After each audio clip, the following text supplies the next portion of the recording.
En el tema 1 veremos el perfil del elector en México por población generacional. Esto es, analizaremos todos aquellos elementos que inciden finalmente en el voto. Entonces, veremos por edades, por perfiles, pero también como antecedente la cultura político-electoral, ya en vida la democracia, que el elector al final emite su voto. ¿Qué elementos pueden influir en él? Pero alrededor también el marco legal, pero también todos los aspectos políticos, económicos y culturales. Ese es el tema 1. Iremos paso a paso. Te invito a que me sigas. Los electores mexicanos por generación poblacional.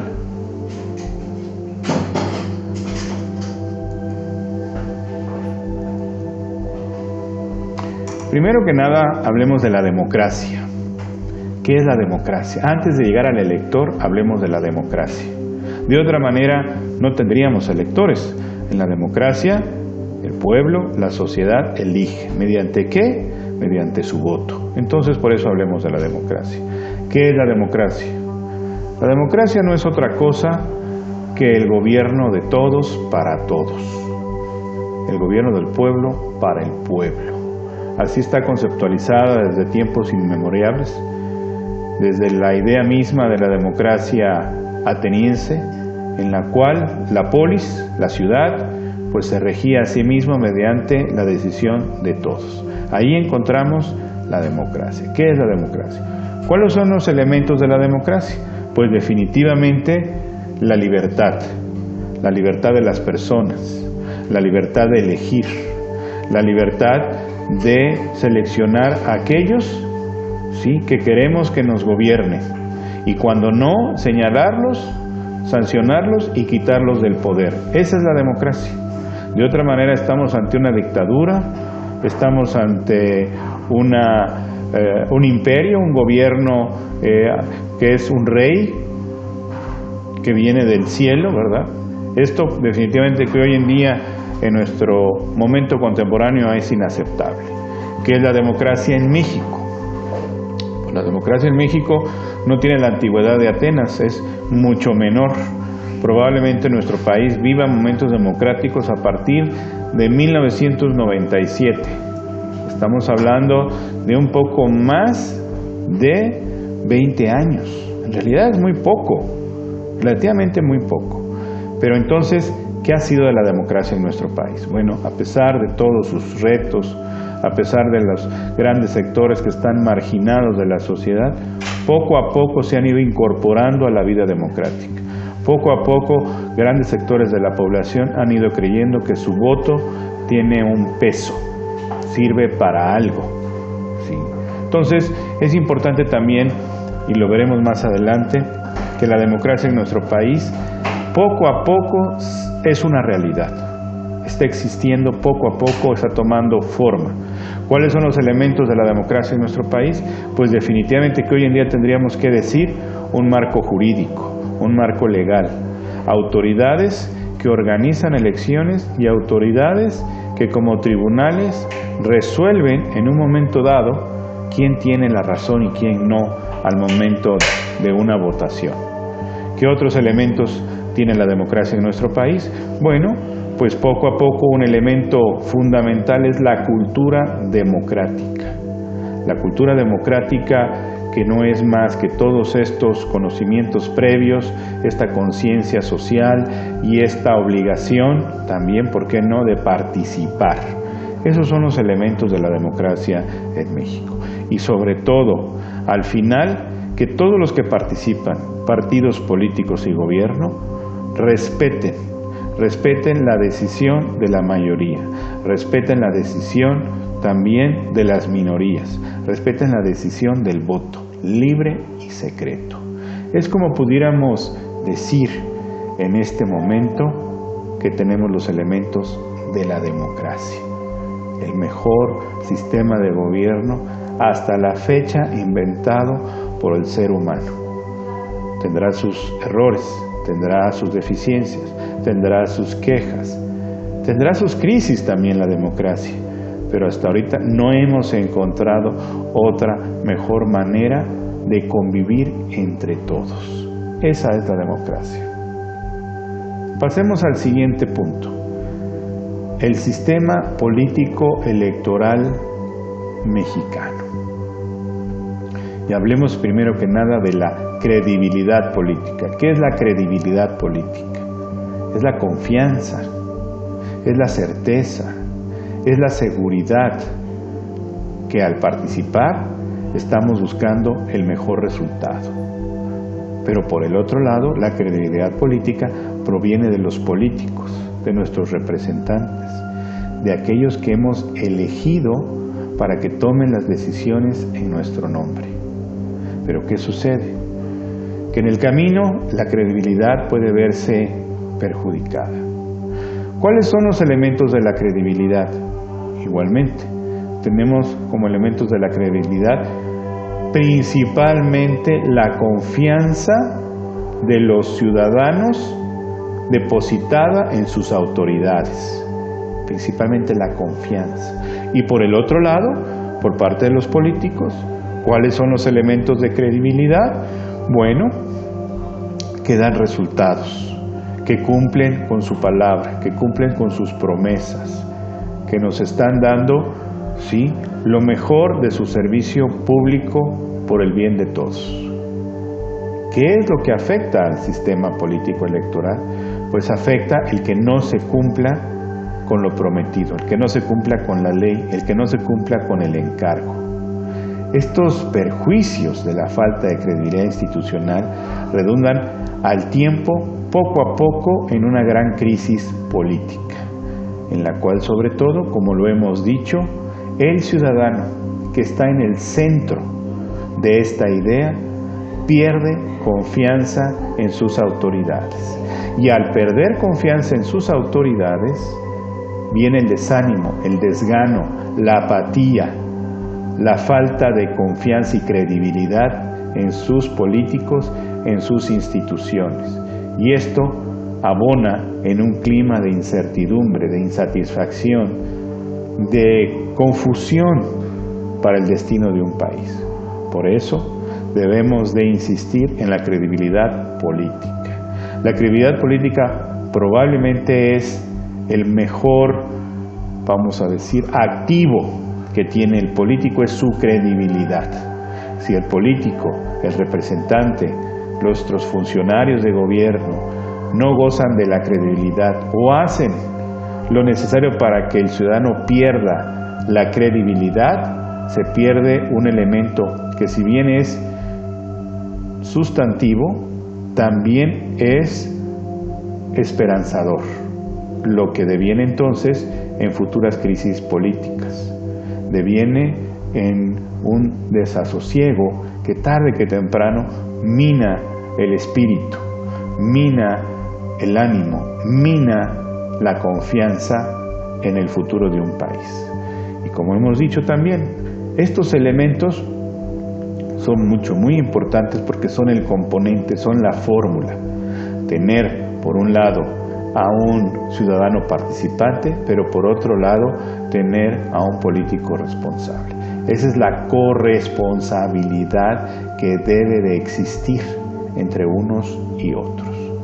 ¿Cómo afecta al sistema político electoral?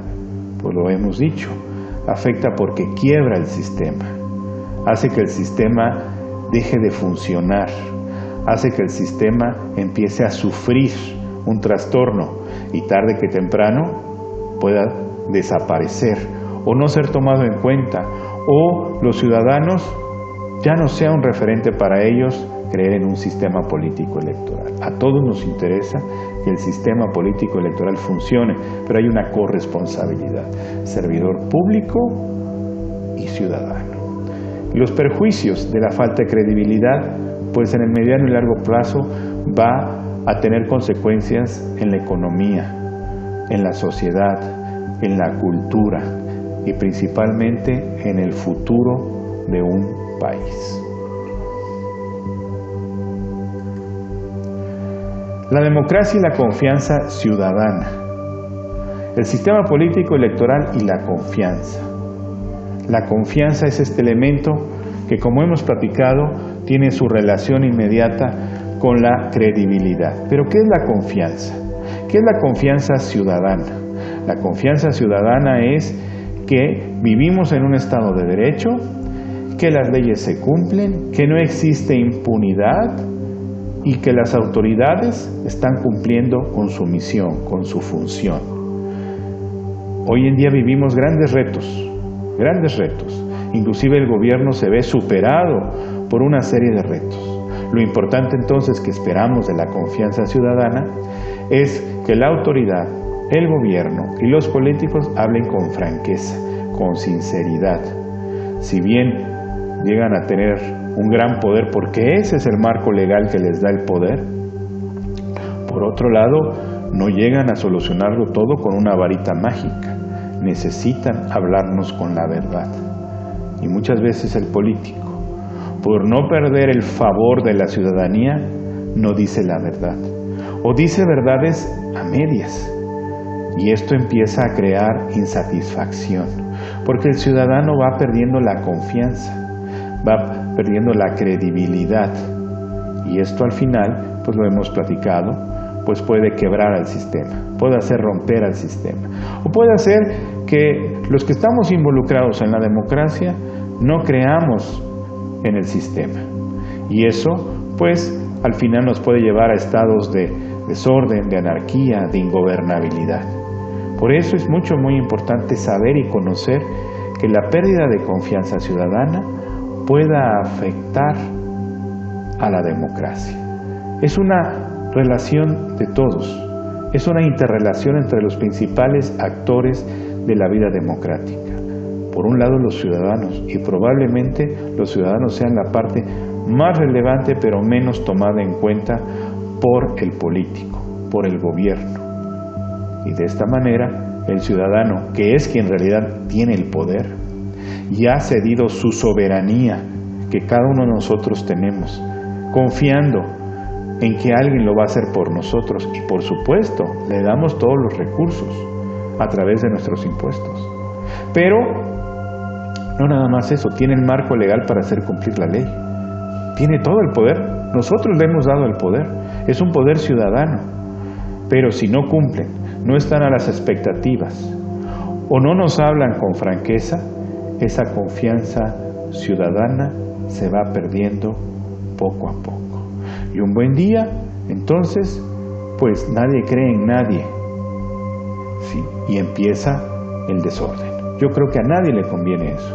Yo creo que a todos nos conviene que las cosas funcionen y funcionen muy bien.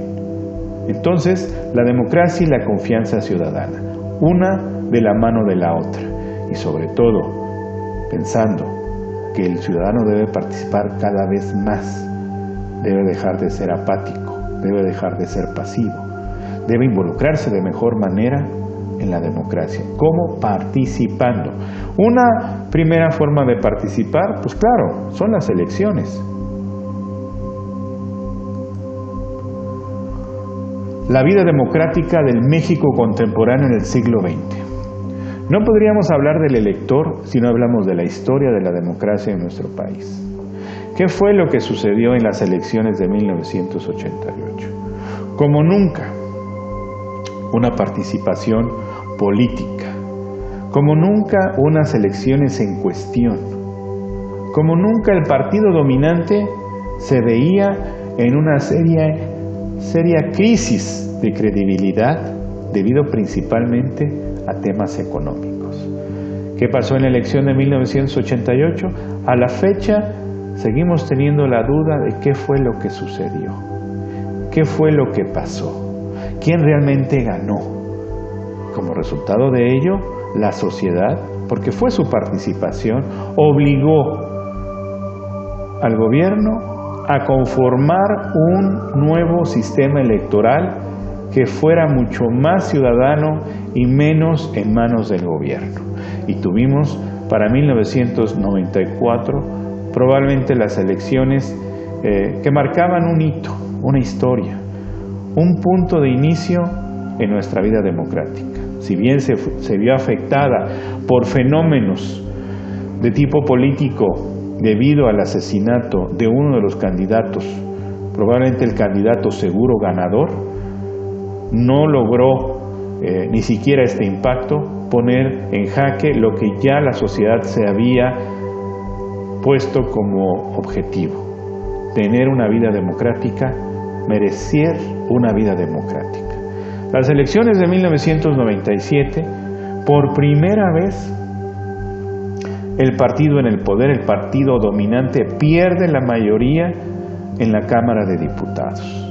La Cámara de Diputados. ¿Por qué es tan importante la Cámara de Diputados? Bueno, porque primero que nada son los representantes del pueblo, a diferencia de los senadores, que son los representantes de las entidades federativas, los representantes de los estados. Pero los diputados, siendo representantes del pueblo, tienen, entre otras atribuciones, el presupuesto, el gasto, el dinero de todos nosotros, cómo se va a gastar. Entonces, por eso era muy importante el control y el dominio de la Cámara de Diputados. Bueno, pues se pierde. La gana la oposición, un conjunto de partidos de oposición, no un solo partido, varios partidos de oposición. Y por primera vez en nuestro país, 1997, tenemos un juego democrático en la cual el equilibrio de poderes empezaba a verse realidad, el equilibrio entre el presidente, los ministros de la Corte y los representantes populares empezaban a vivir un juego democrático. ¿Qué es un juego democrático? A tomar decisiones entre todos, con acuerdos políticos, y hacer equilibrio y balanza en el poder. Para las elecciones del año 2000, pues tuvimos un cambio importante, un cambio relevante, una primera alternancia de un partido por otro en el poder. En el año 2000 se marca como el inicio de la democracia. Yo creo que no, la democracia viene de mucho tiempo atrás y se debe a muchos luchadores por la democracia, inclusive víctimas de la represión y de la violencia, pero que finalmente todo este anhelo para todos los mexicanos se logra en el año 2000 con una alternancia. ¿Qué es una alternancia? Pues el cambio de un partido por otro partido en la dirección del país. No transición, porque la transición implica un cambio total en el diseño institucional, en el diseño constitucional. Aquí fue un primer paso, la alternancia, un cambio de partido, que continuó para los siguientes años. En la elección del 2006, como nunca, otra vez, unas elecciones muy cuestionadas, muy debatidas, donde la diferencia entre los partidos que encabezaban los resultados de la elección fue mínima, fue insignificante. Hoy, probablemente con ese resultado se hubieran declarado nulas las elecciones.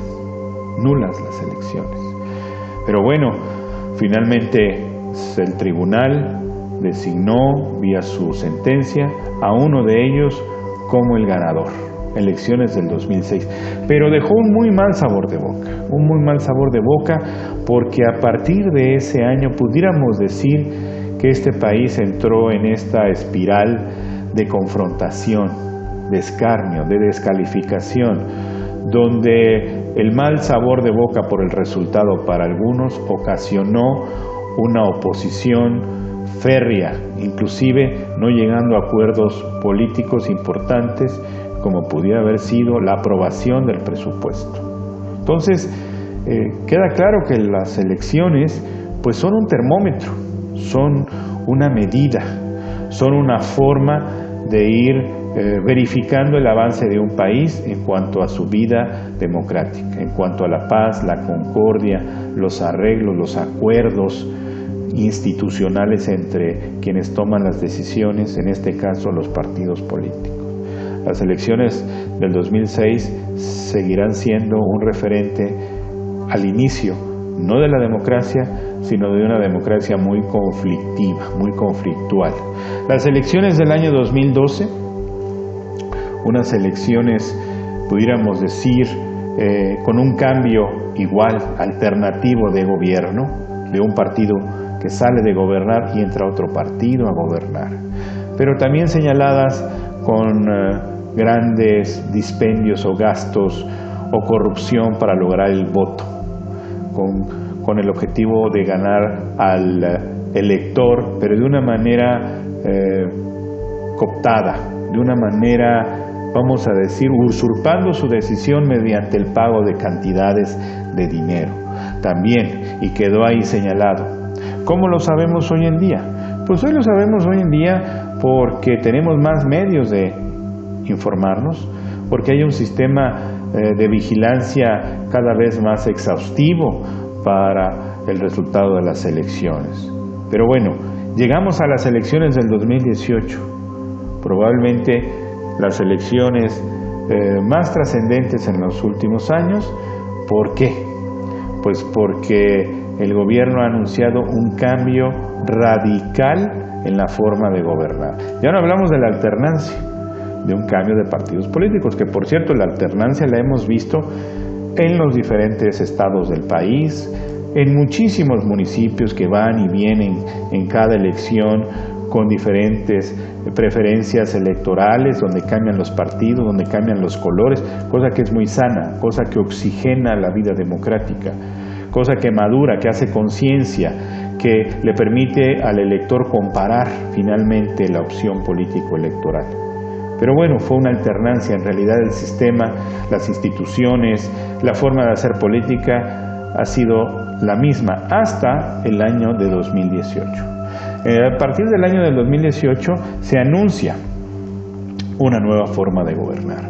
Y el ciudadano hoy como nunca está a la expectativa, porque esta elección fue un momento histórico que se rompen todos los niveles de abstencionismo, o mejor dicho, se elevó en gran medida la participación política electoral. Como nunca la gente salió a votar.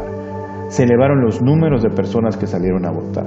Ya veremos las razones, pero aquí lo importante es la participación de los ciudadanos en el momento electoral. Salieron y votaron, y cosa que es muy sana, y esperemos que en las futuras elecciones, sea cual sea el resultado, salgan cada vez más mexicanos con credencial de elector y voten en las elecciones.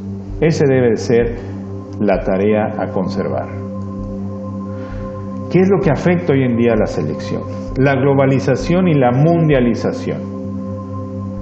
La globalización económica.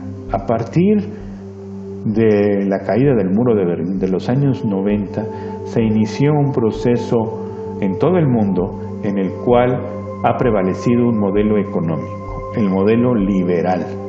A eso se le ha llamado la globalización económica. ¿Por qué la globalización económica?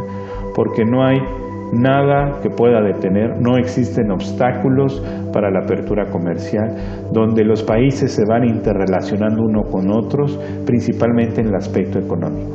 México no ha sido ajeno a esa globalización económica. Nuestro país está inmerso como pocos en la globalización. ¿Por qué como pocos? México tiene más de 30 tratados de libre comercio celebrados.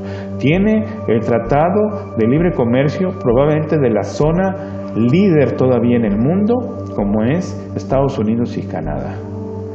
Eso ha traído una serie de beneficios al país, pero también ha traído una serie de retos, porque principalmente para competir en la globalización económica se necesita tener altos niveles educativos, altos niveles de profesionalización, altos niveles políticos, altos niveles electorales también. ¿Por qué? Porque la globalización unifica las instituciones. La mundialización política es precisamente ello. Cada vez los países comparten más instituciones jurídicas, políticas y sociales comunes, donde el derecho sigue siendo la herramienta para el mejor entendimiento en los diferentes países.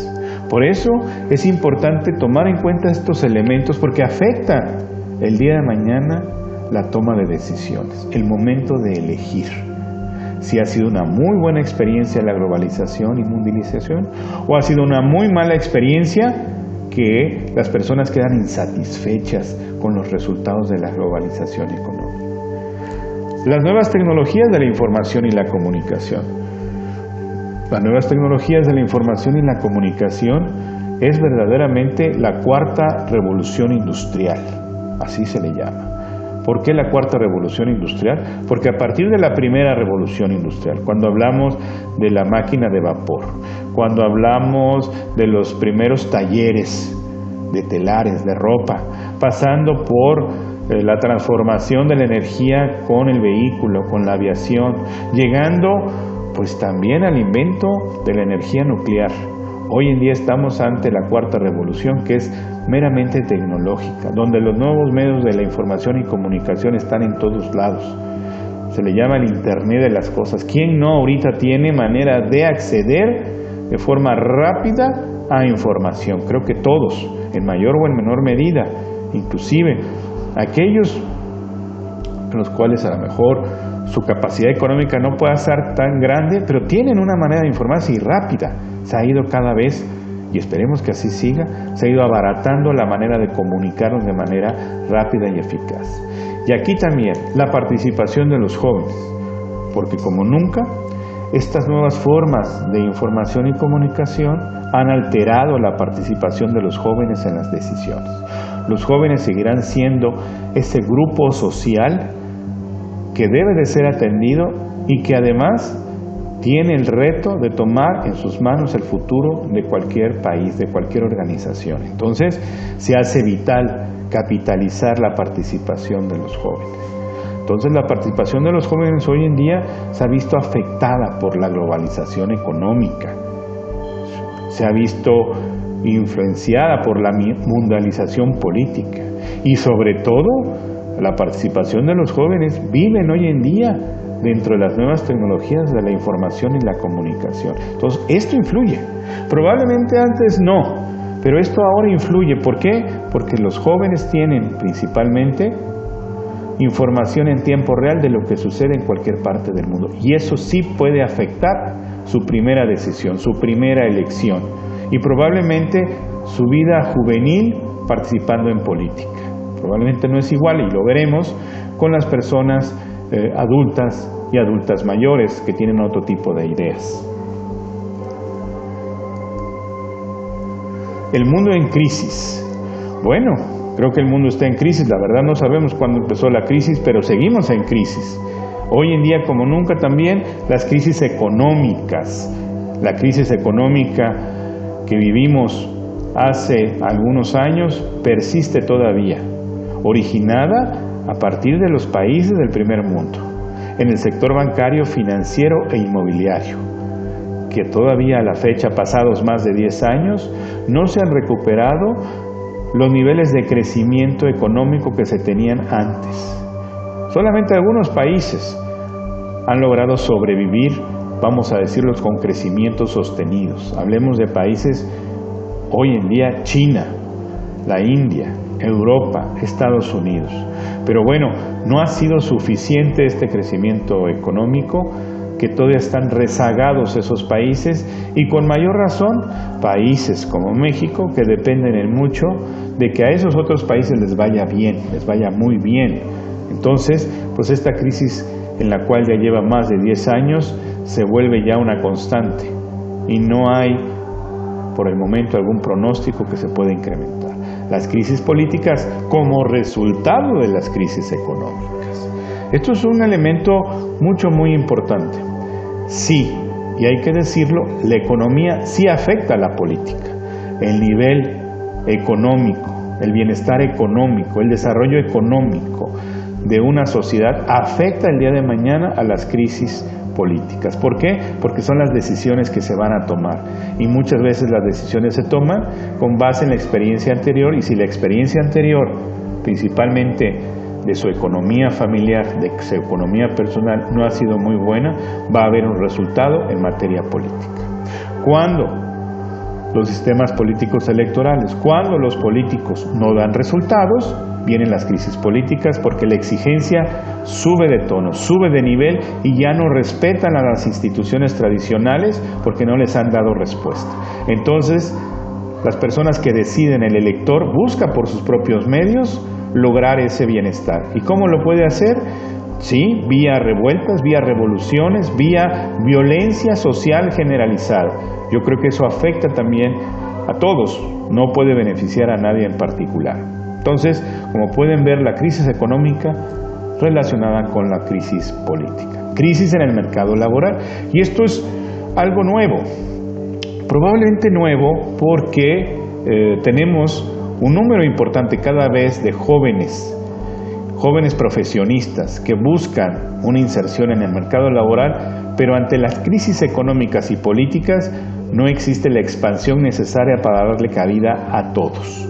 Entonces, pues la crisis económica, la crisis política afecta al mercado laboral y lo convierte también en un problema.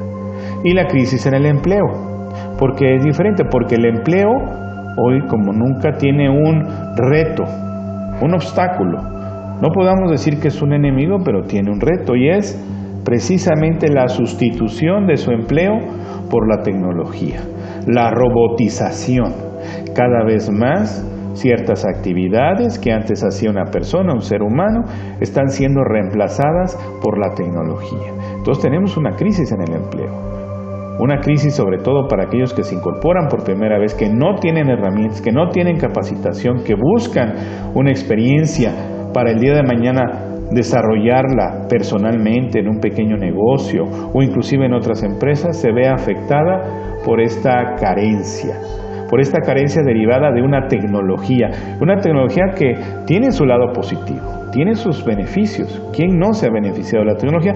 Pero también tiene su lado pernicioso, su lado perjudicial para la sociedad. Entonces, ¿qué es lo que sucede ahí? Viene una insatisfacción de la sociedad, una insatisfacción generalizada que va, sí, a los niveles socioeconómicos bajos, medios e inclusive altos.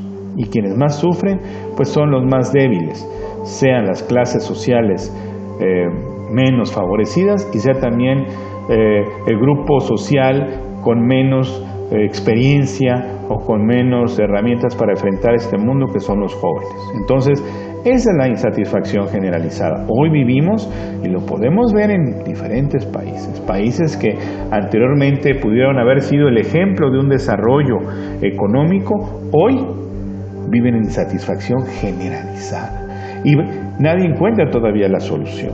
De por medio está el cuestionamiento a un modelo económico que para muchos ya no funcionó, el modelo liberal. Pero por otro lado, también se ha demostrado que los modelos de izquierda o populistas tampoco en el mediano plazo dan un gran resultado. Entonces, ¿qué tenemos que hacer? Yo creo que ese es un gran debate y una exigencia para la clase política, para los funcionarios, para el gobierno, para los empresarios. ¿Qué modelo económico para cumplir con la sociedad? ¿Qué modelo económico que no origine crisis y que genere satisfacción general? Ese es el gran reto. Ahí está la tarea. Todavía no sabemos cuál es la respuesta, pero ya hay que pensar, preguntarnos, cuestionarnos y trabajar por una mejor respuesta. La experiencia democrática. ¿Cuál ha sido la experiencia democrática? Pues en principio la experiencia democrática en el siglo XX ha sido positiva.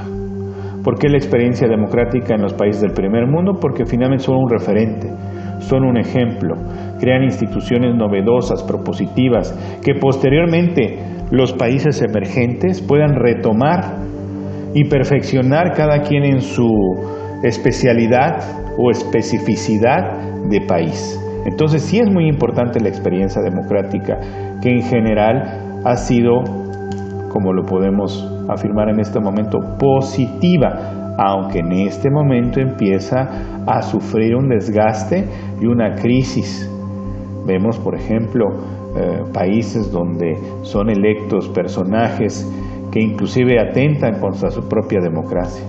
Hemos visto otros países donde el resultado democrático es excluirse de grupos económicos, bloques económicos.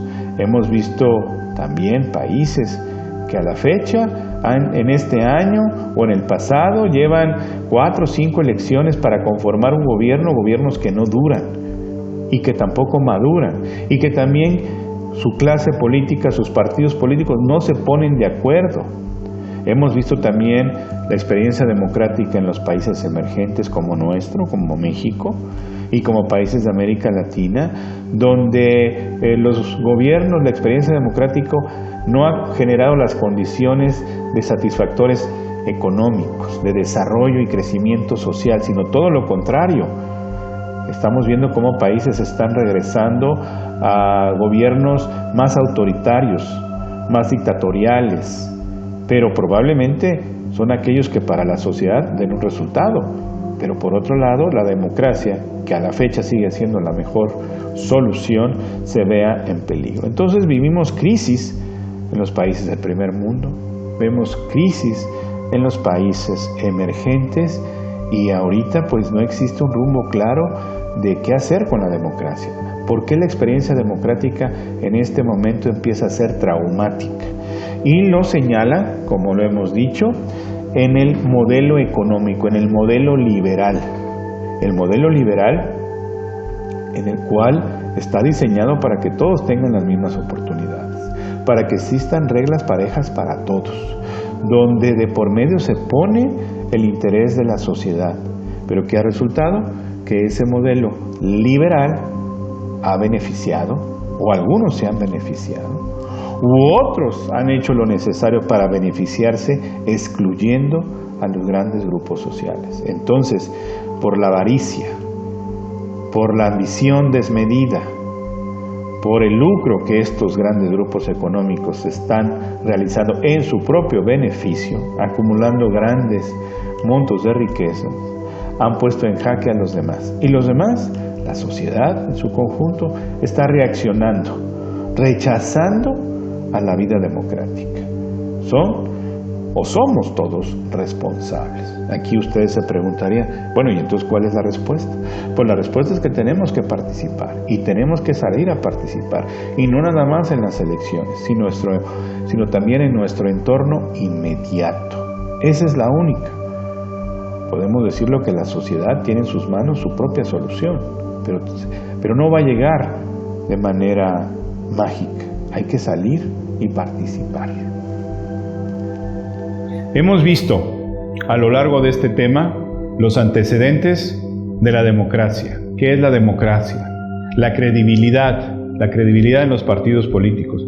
Hemos recorrido cada una de las elecciones más relevantes de este país en su vida democrática, que en realidad no es mucha.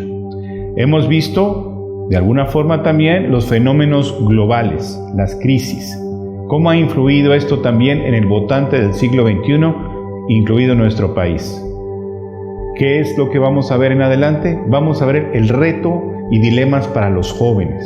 Sobre todo, ¿por qué los jóvenes? Porque son esas generaciones, ¿sí?, que tarde que temprano tendrán el liderazgo y la dirección de un país. Y es muy importante su participación, pero también los retos que ellos tienen para tomar estas decisiones y sobre todo estos fenómenos que hoy en día vemos, en el cual el joven probablemente no quiera participar, sea anárquico, sea apático, sea pasivo. Eso lo vamos a ver a partir de este momento. Adelante. Retos y dilemas para los jóvenes. Otra vez lo platicamos. Uno de ellos que puede ser la anarquía, que los jóvenes no creen en nadie, no creen en nada, atacan las instituciones. Sí, todo es violencia, solamente por medio de la violencia.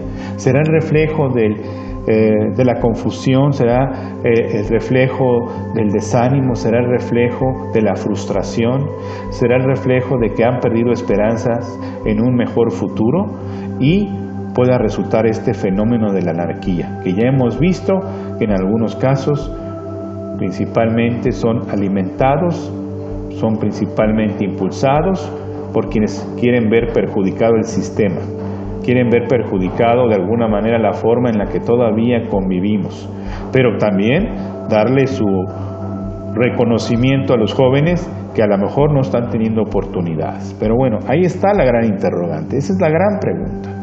La apatía. La apatía del desgano, de no participar, de falta de esperanza, de para qué lo hacemos, si no tiene caso, si es más de lo mismo. Y luego, ¿qué pueda resultar? Con estas manifestaciones explosivas, que el Estado con la violencia legal reprima, que el Estado con la violencia legal someta de manera arbitraria y violenta a los jóvenes y no existan espacios o se canalice esa energía. O por el otro lado, la violencia ilegal de unos y otros, desde gobiernos que han solapado delitos cometidos por sus propias fuerzas de seguridad, o también, ¿sí?, la violencia ilegal del resultado de estos movimientos violentos, principalmente urbanos, en los cuales destruyen propiedades, inclusive propiedades privadas que no están involucradas en el conflicto. Entonces, estos retos y dilemas para los jóvenes es sacarlos de la anarquía, sacarlos de la apatía, evitar la violencia legal e ilegal y llegar a puntos de acuerdos, negociaciones, bienestar, satisfacción, sobre todo con ellos, principalmente es el gran reto. Y México tiene una gran deuda pendiente con los jóvenes todavía.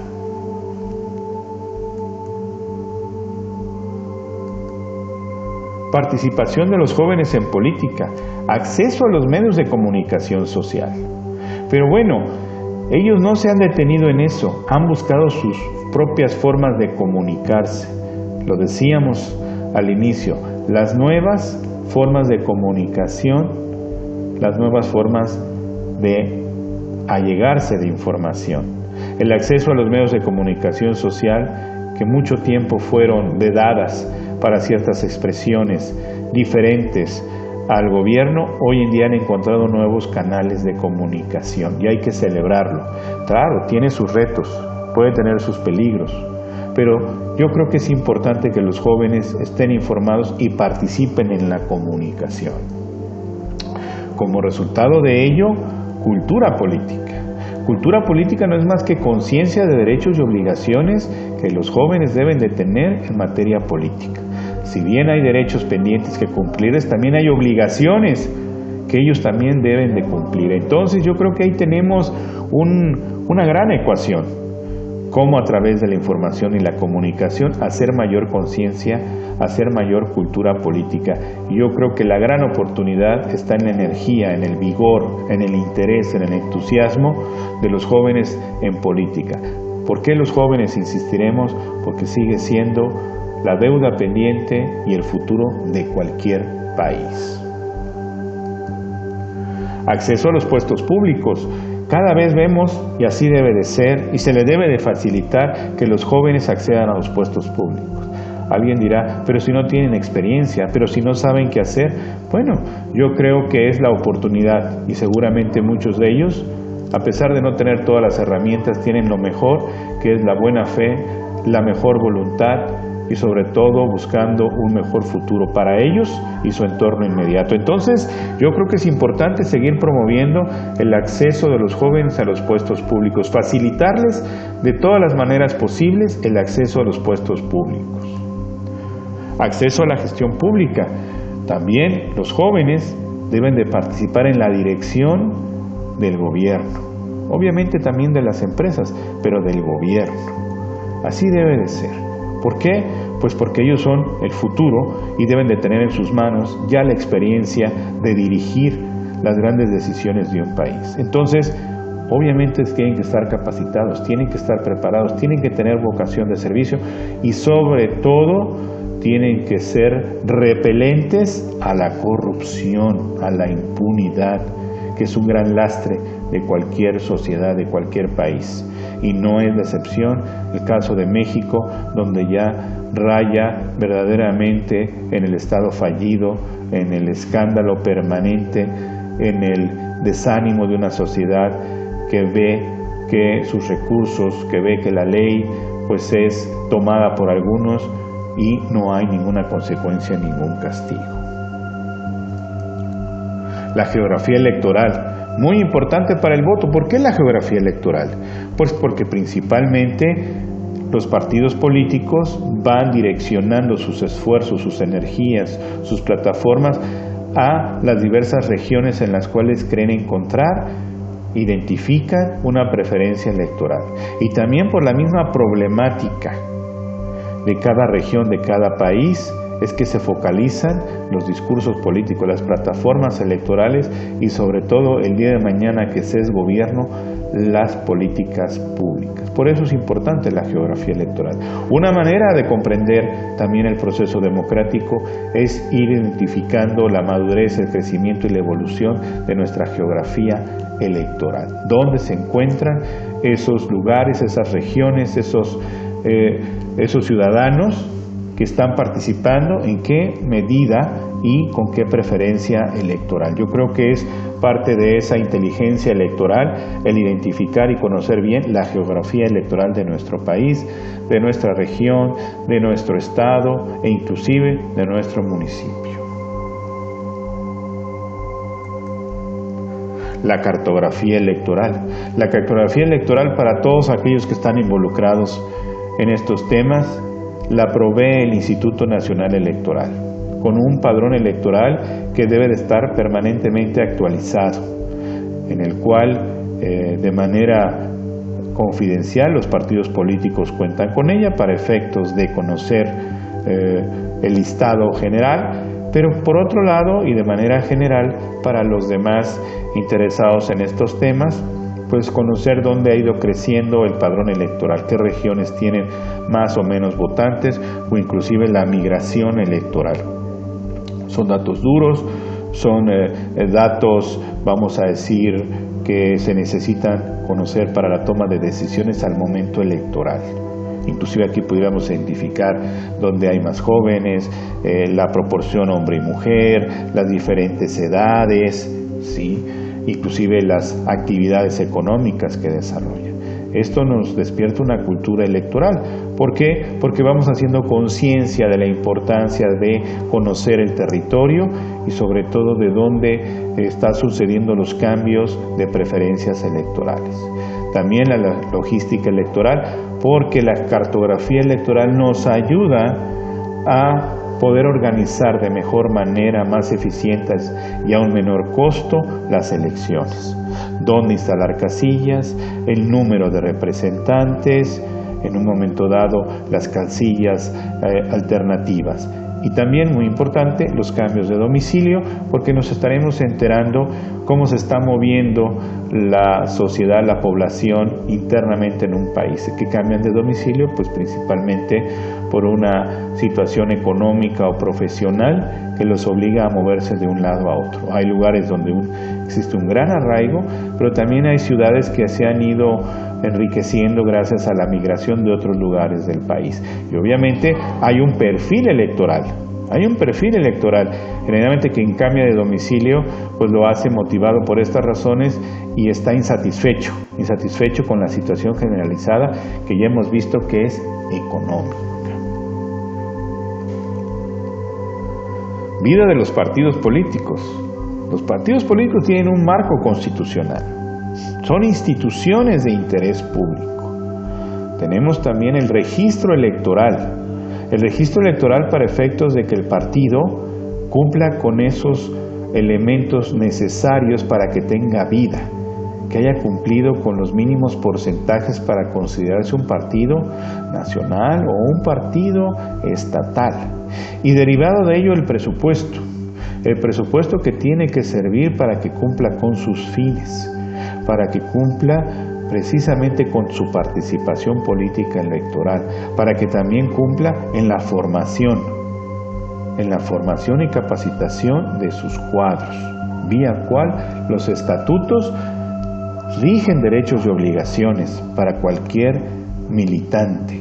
Entonces, es importante que los partidos políticos vivan y tengan suficiencia y autonomía para vivir, porque es la escuela de la democracia, es el lugar en el cual se aprende a vivir en democracia. Los partidos políticos pues son aquellos que deben de inculcar en sus simpatizantes, en sus adherentes, en sus miembros, los valores más altos de la sociedad, los valores éticos, los valores sociales y bueno, están bajo el escrutinio de la transparencia. ¿Por qué? Bueno, pues porque son recursos públicos y la sociedad, los demás, pues deben de saber de qué manera se está ejerciendo su dinero, inclusive dentro de los partidos políticos.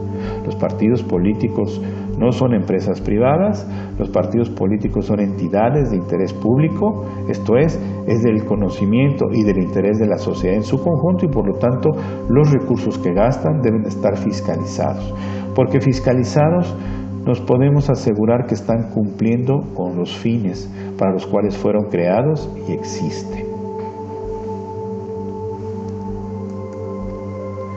La vida participativa de los partidos políticos. Pues ya habíamos dicho, escuela de la democracia, registro de militantes y adherentes, padrón de militantes y adherentes. ¿Por qué?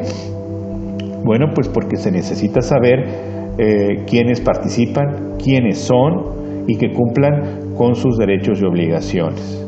En ocasiones hemos visto cómo algunos partidos políticos, al no tener estos controles internos, sufren pues precisamente del descrédito, de la falta de confianza, y principalmente se dilapida un recurso vital que es la confianza en los partidos políticos, y deben de tener como obligación la formación, la capacitación de que sus cuadros el día de mañana, sus dirigentes, cuando tengan el poder político, lo hagan de mejor manera, lo hagan con una instrucción y una capacitación suficiente para dar los resultados que la sociedad exige. Si no, de otra manera, veremos que los representantes de ese partido, cuando están en el gobierno, repiten los errores de aquellos otros partidos que fueron sacados en la elección pasada por no haber cumplido con sus promesas. Entonces, en los partidos políticos, y es en su conveniencia, deben de formar a sus dirigentes, deben de formar sus cuadros, deben dar capacitación político-electoral para que el día de mañana tengan todas las herramientas y desempeñen su mejor papel al frente de la confianza de los ciudadanos, pero también de los recursos públicos del ciudadano. Entonces, la vida participativa de los partidos políticos debe ser alentada, no nada más por las autoridades, sino por los dirigentes de los mismos partidos políticos. Simpatizantes políticos. ¿Qué es un simpatizante? Pues un simpatizante pues es aquel que comulga con las ideas generales de un partido político. Derechos de los simpatizantes y obligaciones también de ellos, pues es, si forman parte de un partido político, pues tienen también una serie de tareas partidistas que tienen que cumplir para demostrar y hacerse parte de esta lealtad y fidelidad a las ideas, a la ideología de un partido político. Estas características entonces pues tienen que ser una persona principalmente mayor de edad. En ocasiones se acepta jóvenes no mayores de edad, pero que empiezan a hacer ciertas actividades partidistas, ¿sí? Debe ser una persona que se conduzca con rectitud, con honradez, debe ser una persona comprometida, debe ser una persona responsable. Ese es un simpatizante político que forma parte, pues precisamente de una agrupación política, que hace vida dentro de la agrupación política y que tiene que periódicamente tener la capacitación y las evaluaciones y la conducta verificada de que es importante que forme parte de ese partido político. De otra forma, pues no creamos arraigo, no creamos adherencia y los partidos políticos se pueden ver vaciados de personas que ya no están ahí por una serie de razones. Y una de ellas puede ser porque su conducta no ha sido la mejor. Entonces, por eso es importante que el simpatizante político participe de esta manera en los partidos políticos. El voto de los jóvenes, el perfil de los votos de los jóvenes, el perfil del joven votante, de la participación ciudadana de los hombres y mujeres y sobre todo el voto por primera vez. ¿Qué es lo que nos puede demostrar el nivel de cultura? ¿Qué factores inciden en el voto de los jóvenes?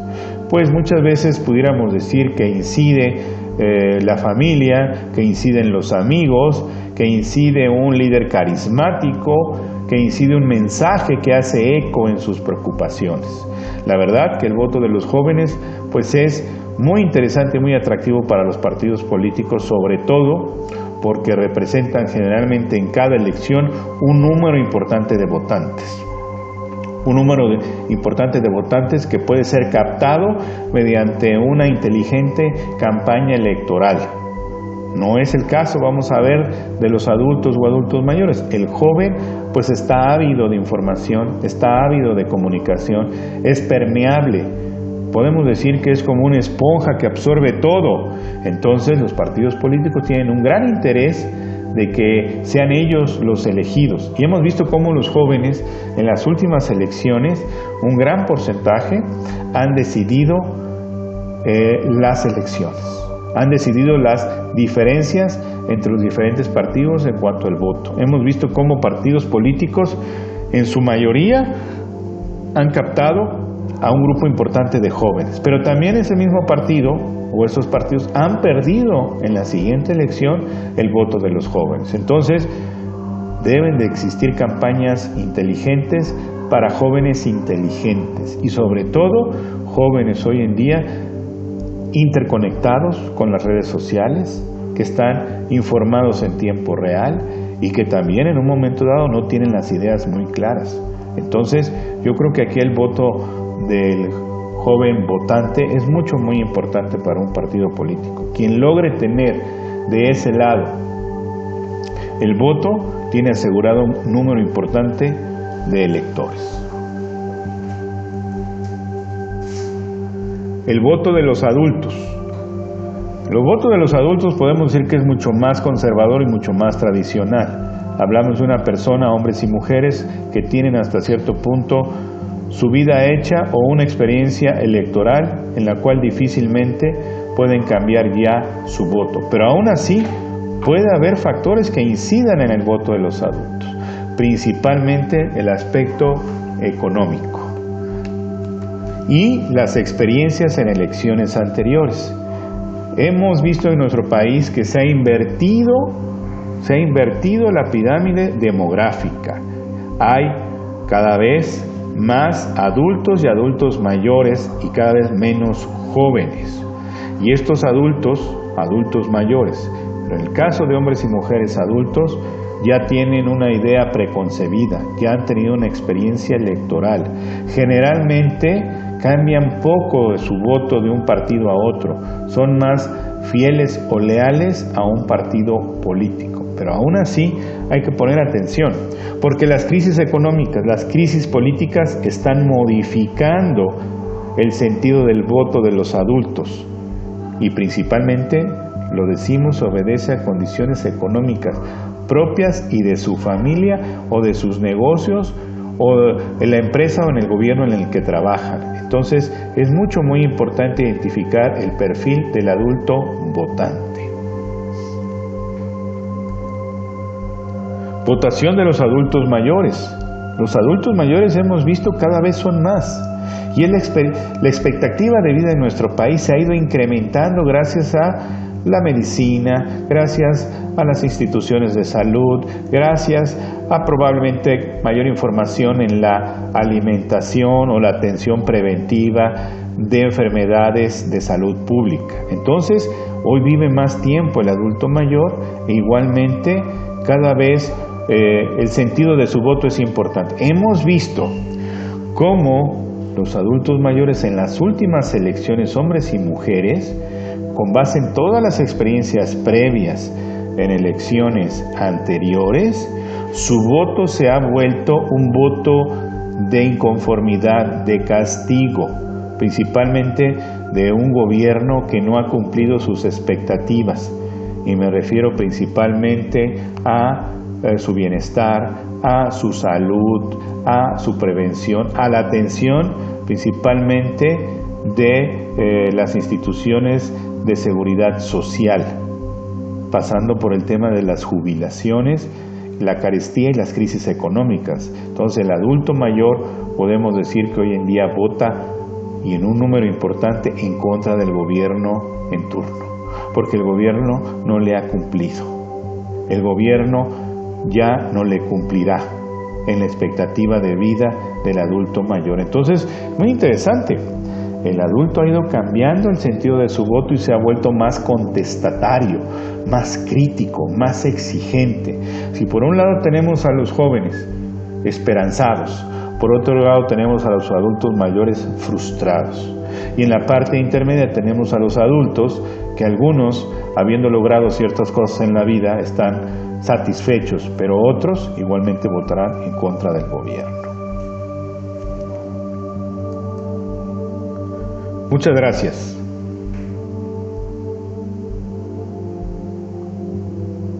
En este tema hemos recorrido cada uno de los elementos que perfilan al votante en nuestro país, por generación poblacional. Hemos visto los antecedentes de la democracia. ¿Qué es la democracia? ¿Qué ha sido la democracia en nuestro país? ¿Cómo ha influido nuestra historia democrática en cada una de las elecciones más relevantes? Hemos visto también la cartografía y geografía electoral. ¿Por qué? Porque es un elemento de información muy importante a la hora de poder analizar el resultado de la votación, que también sirve para los partidos políticos y focalizar sus campañas políticas. En el mismo sentido, hemos visto los factores que inciden, inclusive el mundo globalizado, que hoy en día pueden influir en una generación o en diferentes generaciones que están altamente informadas, principalmente con los nuevos medios de la comunicación y la información, y cómo este mundo, los problemas del mundo puedan afectar. Igualmente las crisis, que como nunca vivimos crisis económicas, políticas y sociales. Todo esto influye en la mente, en la decisión final. Todavía no sabemos qué pasa dentro de la mente, pero la mente decide. Y junto con todos estos elementos podamos concluir y decir, y tú lo vas a ver en un momento dado, poder analizar los resultados y predecir también dentro de todo, con estos elementos, hacia dónde irá el voto. ¿Por qué el voto ha sido de una u otra manera? Y es que existen razones para ello. Muchas gracias.